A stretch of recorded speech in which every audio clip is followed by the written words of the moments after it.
Ladakh express channel तंगामा रसूल बेदगा मोहम्मद मूसा 5th LHDC election Namor लाले बेनोथिन दोनों से पॉलिटिकल पार्टी शोसना दरे रैली ग्रालुन बेनता लोकसभा सावनेनो देना रसूल दरिंग जम्मू कश्मीर नेशनल कॉन्फ्रेंस शोसना ख्री सुल्तान स्पोर्ट्स स्टेडियम में मतंग करगिल्ला पार्टी रैली मल्लख्योनतिन गवर्नर फेस्पर डोनपो यतिर तस्वीर में नजर ना Omar Abdullah vice president JKNC स्क्योतिन दी प्रोग्राम पेनो यानी खरतास पेनो खिमे देनो देनो लीडर्स खालनेतिन लोकसो candidate JKNC yang kimi digano party workers yon setin JKNC symbol yashma po high court ya tuna der gyapna supreme court ya leba supreme court ya dige judgment yon sar gyapna election po reschedule so sar gyapna der siyasi माहौल po legi yani garam chenotin dono jam se Jammu Kashmir National Conference chosna dering Khri Sultan sports stadium बेमा था दरे party rally मल्लख्योनतिन गावेनु vice president Jammu Kashmir national conference Omar Abdullah दी party नु खालिन किमिति नु स्पीकर उनिस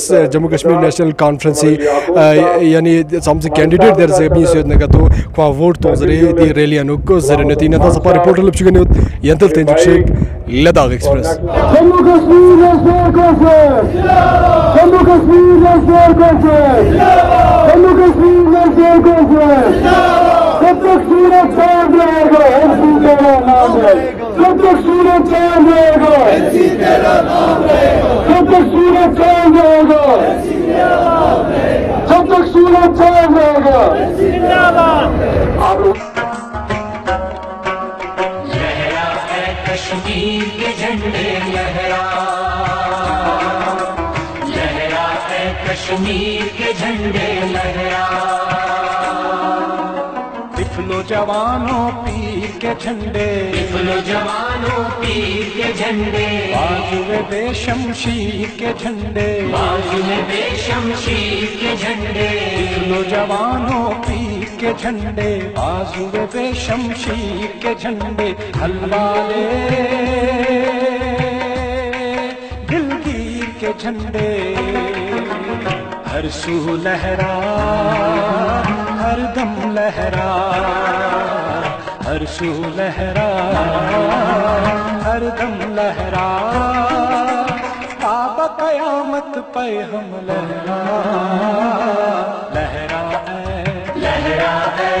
लहरा ए कश्मीर के झंडे लहरा है कश्मीर के झंडे लहरा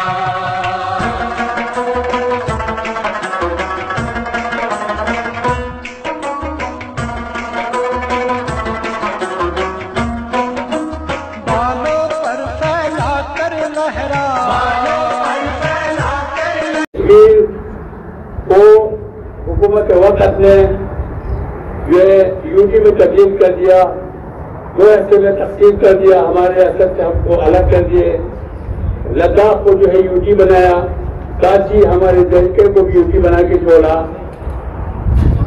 तो सबसे जो है वो हमारे पार्टी जो है नेशनल कॉन्फ्रेंस जो है वो तकरीबन कोहरान का शिकार हुए हैं अब्दुल्ला ने हमारे कायद ने ऐसा तरफ कभी नहीं किया और हम यही चाहते हैं कि हम शेख अब्दुल्ला के रास्ते पर जो हमारे मशहूर राह है उस पर चलकर कामयाबी और कामयाबी की तरफ गामजन हो जाए। अस्सलाम वालेकुम रहमतुल्लाह। आज जो है जो 4 तारीख का जो कल अभी हमारे पास इलेक्शन का जो डे आ रहा है ये हमारे लिए रेफरेंडम है इसीलिए मेरी तमाम करगिल की आवाम से ये गुजारिश है कि कल 4 तारीख को हमारे कैंडिडेट्स को कामयाब बनाएंगे हर के निशान पे जहां पे हमारे ज्वाइंट कैंडिडेट्स है ज्वाइंट कैंडिडेट को कामयाब करके इंशाअल्लाह हम करगिल में अपनी गवर्नमेंट बना के हम इस रेफरेंडम को कामयाब करके दिखाएंगे कि हम 5 अगस्त के खिलाफ थे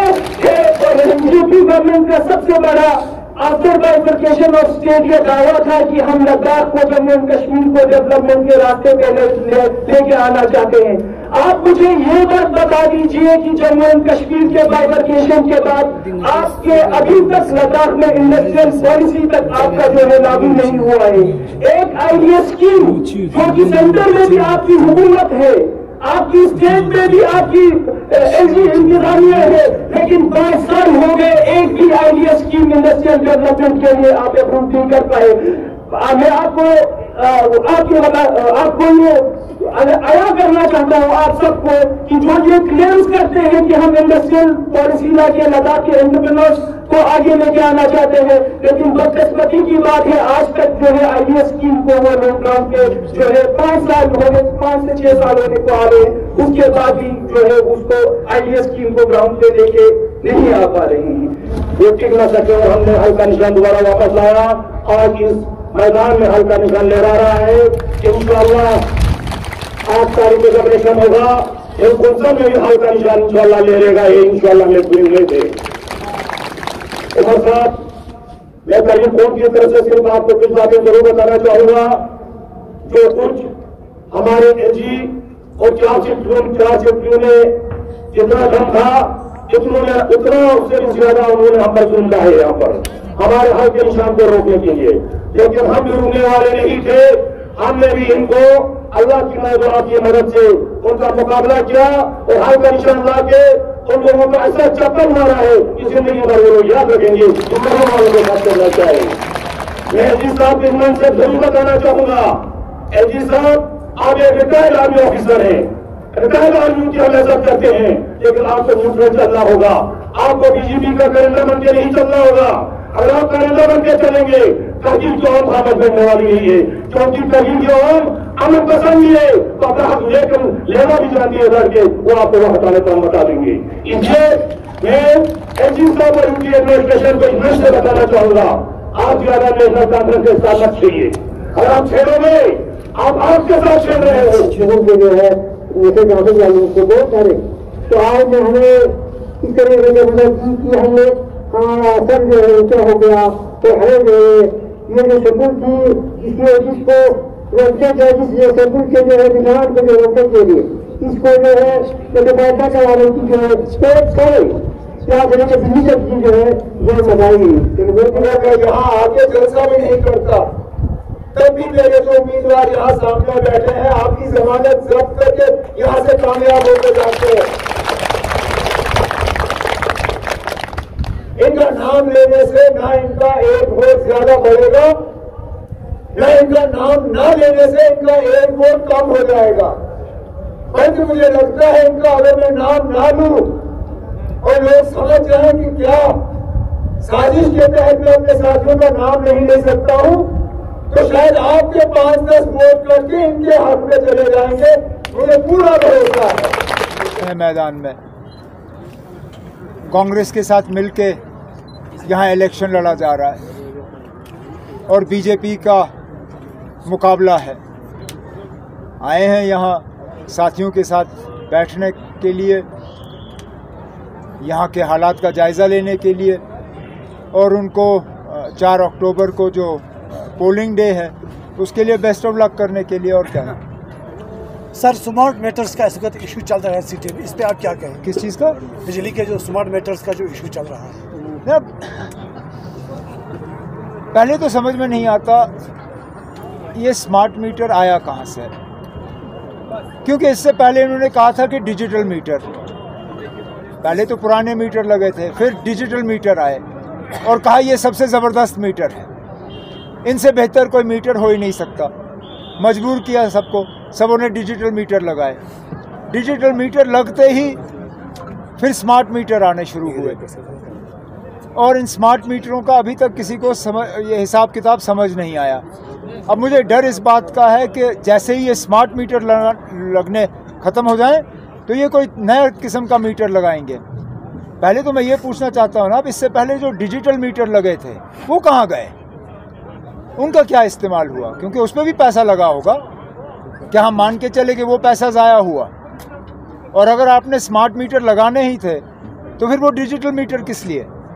ये खाना लोगों को तंग करने के लिए नए नए तरीके ढूंढे जा रहे हैं। बीजेपी इस बार 17 सीटों पे इलेक्शन लड़ रही है। कौन? बीजेपी करगिल में, और डेवलपमेंटल बहुत सारी चीजें गिन रही है। इसको आप कैसे देखते हैं? और दूसरी जानिब उनके बहुत सारे मिनिस्टर्स आके ये बयान दिया है कि जो खानदानी पॉलिटिक्स है, खासकर नेशनल कॉन्फ्रेंस को, उसको खत्म करना है। खत्म करने की तो इससे पहले भी कोशिश की, वो तो सुप्रीम कोर्ट से उनको पता चला। 1 लाख रुपए का जुर्माना सुप्रीम कोर्ट से रखना ये कोई मामूली बात नहीं है। वो करते रहे कोशिश, हमें कोई उनसे डर नहीं है। जहाँ तक डेवलपमेंट के काम वो गिन रहे हैं, जितना हुआ हिल काउंसिल के तहत हुआ। हिल काउंसिल किसका था? कौन था हिल काउंसिल का चेयरमैन? किस पार्टी से ताल्लुक़ रखता था? वो आपके सामने है। अगर काम हुए तो हिल काउंसिल ने किए, अगर किए तो वोट नेशनल कॉन्फ्रेंस को पढ़ने चाहिए ना। सर 2019 के बाद मुहर्रम के जुलूस की बात आई, तो आप किस तरह देखते हैं? 2019 के बाद फर्स्ट टाइम करगिल में इलेक्शन हो रहा है, इसको आप किस तरह देखते हैं? मैं जिस तरह देखता हूँ वो मैंने अपनी तकरीर में कहा। करगिल के लोग इसको किस तरह देखते हैं वो 4 अक्टूबर को पता चल जाएगा। सर अभी मुहर्रम के जुलूस की बात आई, उस वक्त आपके पार्टी के मेंबर ने बताया कि आप सेक्टेरियन पॉलिटिक्स नहीं करते और इस तरीके से कोई डिस्क्रिमिनेशन नहीं होता। लेकिन जब जम्मू एंड कश्मीर की हम बात करते हैं, जहाँ पे आप बहुत सालों तक, आप कई दहाइयों तक आपका हुकूमत रहा, वहाँ पे भीमना का जो रोड है आज तक वो खस्ता हालत है। उतना खस्ता हालत हमारे कारगिल के कहीं पे नहीं। बहुत सी रोड खस्ता हालत में है ना। नहीं, भीमना में मैं माफ़ी चाहता हूँ, अगर सिर्फ एक ही सड़क की हालत खस्ता होती तो मैं मानता ये आपके साथ ज्यादती है, लेकिन कश्मीर में कई सड़कों की ऐसी हालत है। हमारी बदकिस्मती ये है कि हमें आप जैसा मौसम नसीब नहीं है। आपके यहाँ बारिशें कम होती हैं, आपकी सड़कों की ज़िंदगी जो है वो ज़्यादा बेहतर होती है। हमारे यहाँ बर्फ़ ज़्यादा पड़ती है, बारिश ज़्यादा होती है, हमारे यहाँ सड़कों को ठीक रखना जो है मुश्किल है।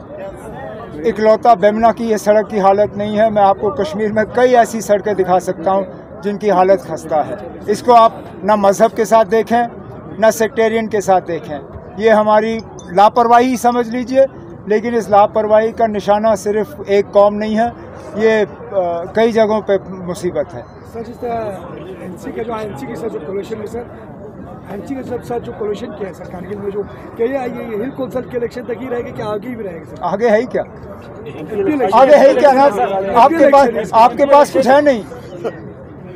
आपके पास ना असेंबली है, ना काउंसिल है, ना आपकी हुकूमत बननी है। यहाँ पे रास्ता यहाँ शुरू हो जाता है, यहीं पे ख़त्म हो जाता है। जहाँ तक पार्लियामेंट की बात आपने की, हमने पार्लियामेंट में भी कांग्रेस का साथ दिया। हमने आज़ाद उम्मीदवार यहाँ खड़ा किया 2019 में, हमने आज़ाद उम्मीदवार खड़ा किया, उसके बाद फिर नुकसान हुआ। लेकिन कोशिश तो ये की उस वक्त कि हम सब मिल के करें। आगे भी हम इंडिया अलायंस में हैं। इंडिया अलायंस में जब सीट शेयरिंग की बात होगी तो ज़रूर कांग्रेस के साथ इसमें मशवरा होगा। ज़िरबाना जुम से दी चैनल पॉल तखन फीसद अर्दुन अर्दुने सब्सक्राइब मबायो तेन सुक रिंचन लद्दाख एक्सप्रेस लखनी में मंगसुल्ला जुआइन दी चैनल पर सब्सक्राइब